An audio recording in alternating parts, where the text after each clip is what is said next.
would say that it would be a blight on our generation and an embarrassment to have lost one of the most iconic animals. These rhinos are getting killed for their horns. People in other parts of the world think that they have medicinal value, and they don't. Historically, the demand for rhino horn was through traditional Chinese medicine as a perceived cure for anything from a common cold all the way through to cancer. It became a weekly event to go to a post-mortem, another rhino killed and down, and then it started to escalate, and we would go from not just once a week, we would be almost going daily. We were doing post-mortems virtually every day, and then sometimes it would be multiple post-mortems, not just one. Around about 2014-15, we decided that dehorning was probably the way forward. From that day on, literally, it's dropped exponentially. Because the stats are there, we went into the field and we helped to sponsor a few of these dehornings. What typically happens is that the attending vet in the area, along with the conservation managers, will identify any number of animals. Well, I think we're going to go ahead and dart the lot, but you can come through the drainage line. Okay, no problem, thanks. The vet will go up in the chopper and they will dart the rhino with a very, very strong anesthetic that will drop the rhino.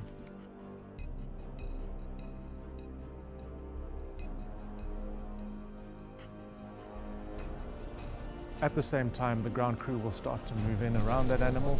The first thing they do is to make sure that the stress on that animal is minimized. They do that by putting a cloth over its eyes so that it doesn't have these weird sort of sensors around it. They'll stuff socks into its ears so that the sound is reduced. These vets have fortunately and unfortunately gotten very good at this.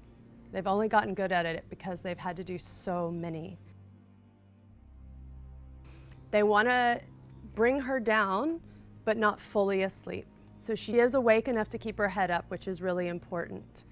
Now, the fight against poaching requires a huge amount of forensic data, and that is achieved through understanding every single individual animal as much as they can. Every rhino that is darted, we take DNA samples, and that's a combination of tail hair, that's a combination of a tiny slice of its tail, just so that the DNA is through there. And they will also take blood samples, sometimes they'll take fecal samples as well. If there is ever a rhino poaching case, we can link the DNA taken here to potentially a horn from this animal that's maybe found in another country or an airport or a port somewhere, and then you can start putting the dots together as to where and what and how it all happened. And that will hopefully lead to a more effective prosecution.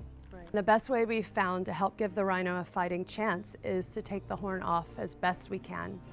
Now, you can't take the whole thing off because it's kind of like your nail bed. You can cut your nails, but you still have the bed of the nail that needs to be there.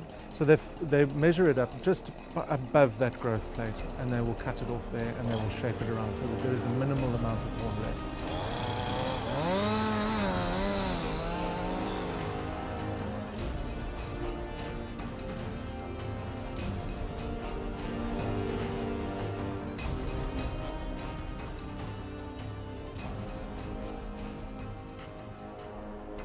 For me, it was very emotional to see that majestic animal totally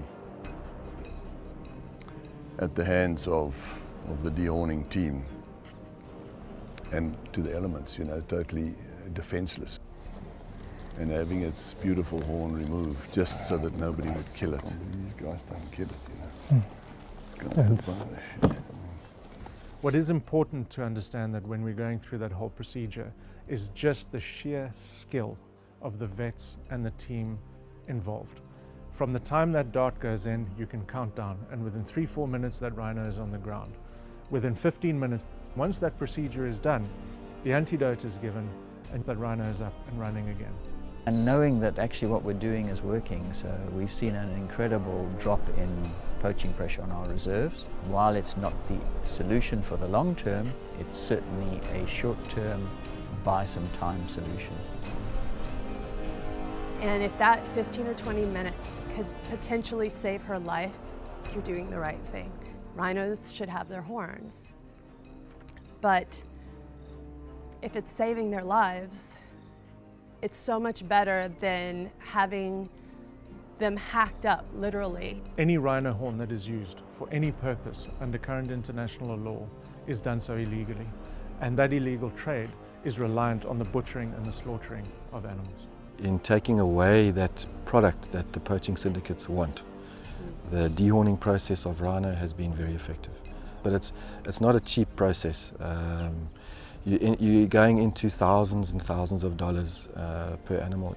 There's a ground crew, there's vehicles, there's APUs, there's helicopters involved, and then of course there's my time and drugs as well.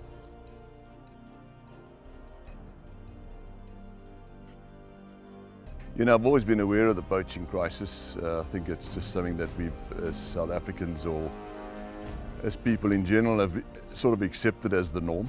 But what this trip has done and getting to see this, it's certainly changed my perception of what's going on. It's a very critical situation that I think our animals are in.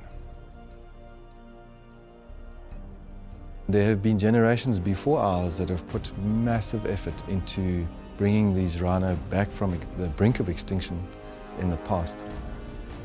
If we had to lose rhino in our generation, can you imagine what a loss to the whole world? We may never see them again.